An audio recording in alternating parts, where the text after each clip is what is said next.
Think about what you've used your mobile for in the last week. The messages, calls, emails, videos, locations, apps you've used, and everything you searched for.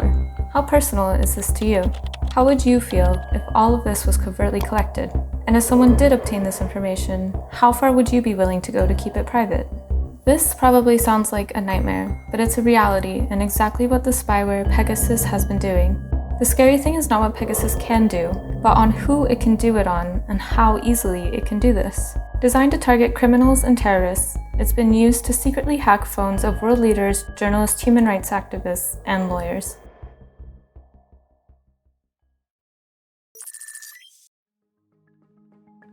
Pegasus is a powerful spyware developed by the Israeli company NSO Group that is built, marketed, and licensed to governments around the world with the approval of the Israeli Ministry of Defense. The spyware is named after the Greek mythical horse Pegasus.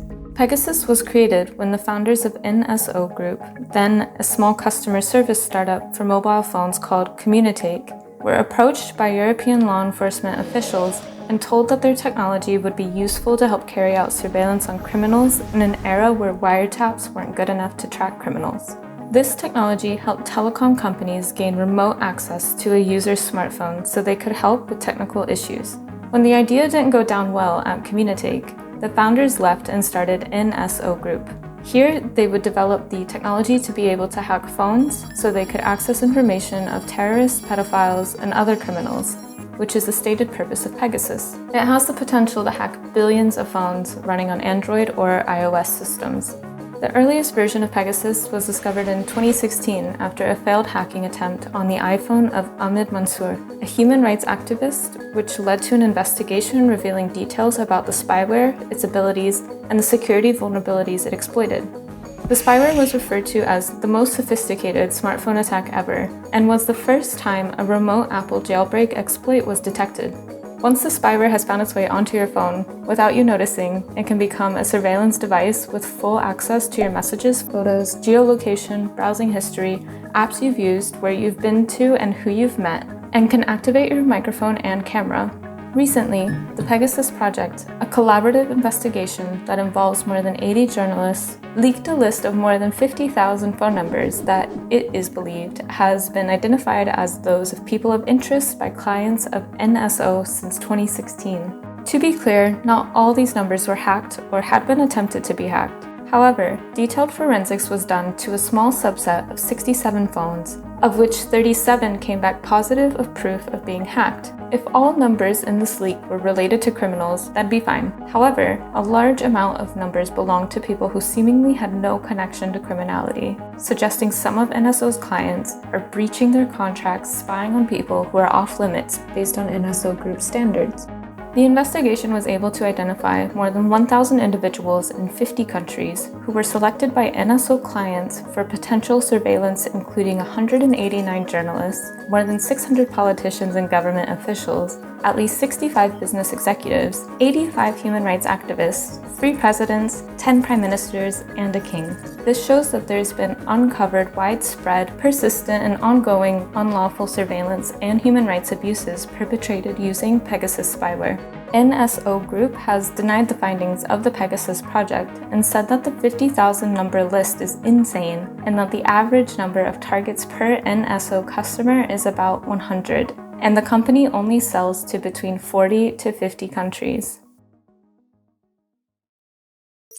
So how does Pegasus infect your phone? There's a couple of ways your phone can be infected by Pegasus. The most common way involves a text message or iMessage that provides a link to a website.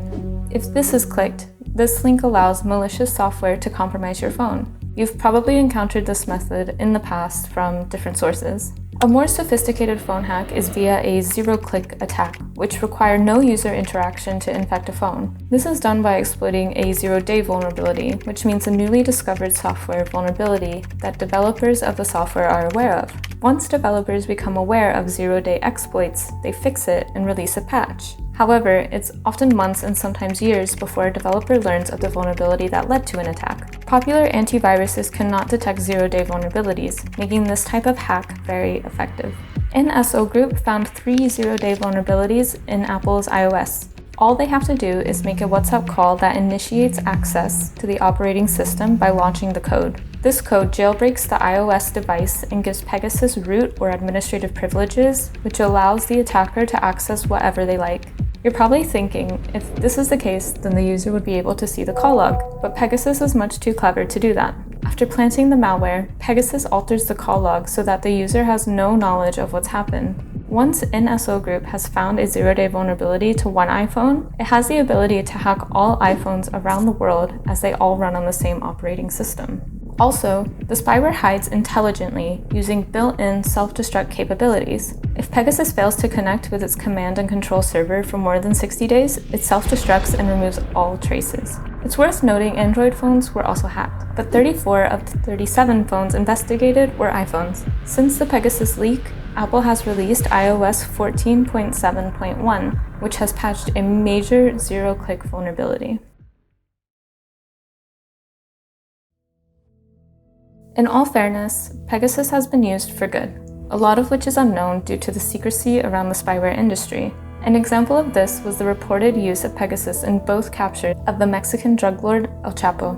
However, even though NSO Group say Pegasus is for use only against criminals and terrorists, it's been reported that it's been used outside of this by authoritarian governments. During the investigation, evidence was found that Pegasus was installed on phones of family members of journalist Jamal Khashoggi after his murder in Istanbul on the 2nd of October 2018 by Saudi operatives, despite repeated denials from NSO Group. Saudi Arabia confirms that the journalist Jamal Khashoggi is dead. Princess Latifa, the daughter of Dubai's ruler, escaped from Dubai in February 2018. During her escape, she was captured and brought back to Dubai. Last week, the desperate plight of Princess Latifa caused worldwide shock and concern. In secret video messages revealed by the BBC, she says she was abducted after she tried to run away and is being held captive by her father. Evidence suggests Pegasus was installed onto her and her friends' phones. According to reports, this was one of the reasons NSO Group terminated Dubai's contract. In 2019, Facebook started a suit against NSO claiming that Pegasus had intercepted WhatsApp communications of a number of activists, journalists, and politicians in India.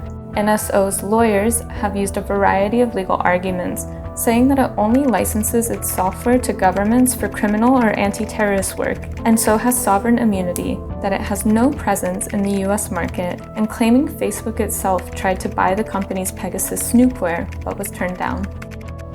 To corroborate this, phone numbers of Indian political figures and journalists were released in the Pegasus Project data. Phone numbers of some of the key political players in Karnataka were selected around the time when a power struggle was taking place between the BJP and a rival political party. It's also been reported that the Indian government used Pegasus to spy on Pakistan Prime Minister Imran Khan and diplomats from Iran, Afghanistan, China, Nepal, and Saudi Arabia. Opposing NSO Group's rules of use of Pegasus, Mexican cartels have used Pegasus to target and intimidate Mexican journalists. Pegasus was also used to spy on Jeff Bezos after Mohammed bin Salman, the Prince of Saudi Arabia, exchanged messages with him that exploited then unknown vulnerabilities in WhatsApp. These are a few examples of where Pegasus has been accused of being used. There's many more cases.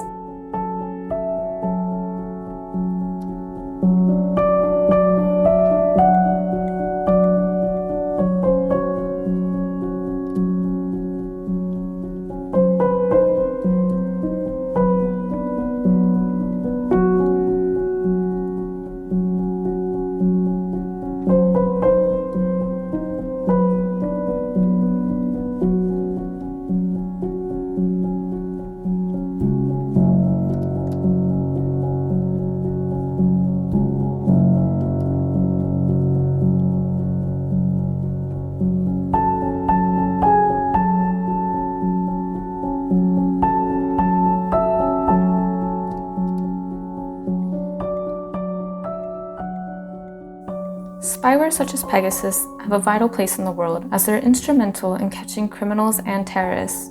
Many of NSO Group's clients have probably used Pegasus the way it should be used. However, too many haven't. Officially, NSO Group has denied the findings of the Pegasus Project, stating that NSO Group firmly denies false claims made in your report, many of which are uncorroborated theories that raise serious doubts about the reliability of your sources, as well as the basis of your story. According to the reports, NSO Group has temporarily blocked several government clients from using its technology as the company investigates the possible misuse of its spyware. Shalev Julio has said the company will continue to immediately shut down any clients that have violated trust. These clients cannot be revealed as NSO Group is bound by strict confidentiality agreements that prohibit them from naming clients or describing their activities. NSO Group has also refused to sell to 90 countries, including Russia and China. NSO Group has also started asking customers to sign a human rights pledge in 2020 and has also published its first transparency report. The problem with this is NSO's ability to investigate is also fundamentally hampered by its policy of having no visibility into its clients' activities. How do NSO Group ensure their spyware isn't misused in an industry that operates in the shadows and is mostly unregulated? The infamous whistleblower Edward Snowden has called for governments to impose a global moratorium on the international spyware trade in order to avoid privacy abuses and described for-profit malware developers as an industry that should not exist. To provide some context to the staggering sums of money involved in the spyware industry, NSO Group charges a $500,000 fee for installing Pegasus, $650,000 to spy on 10 iPhones or Android phones, or $500,000 for BlackBerry phones. NSO Group also charges an annual system maintenance fee of 17% of the total price every year too. You can start to picture the incredible sums of money Pegasus brings in when some clients have been accused of targeting hundreds of phones. The spyware industry doesn't just consist of NSO Group, but many more companies operating in a hidden multi-billion-dollar industry. The high cost of spyware means it's extremely unlikely ordinary people are targeted by it. However, as technology advances and costs are brought down, it has the potential to be cheap enough to spy on everyone. You could say it's down to phone manufacturers to develop phones that can't be hacked, but this is unlikely as it's impossible to make such complex code bulletproof. At this point, we buy our phones, but we don't own them. If someone with money wanted to hack a prime minister or an ordinary person like you and me, what's stopping them when there's many companies out there like NSO Group offering unstoppable spyware like Pegasus?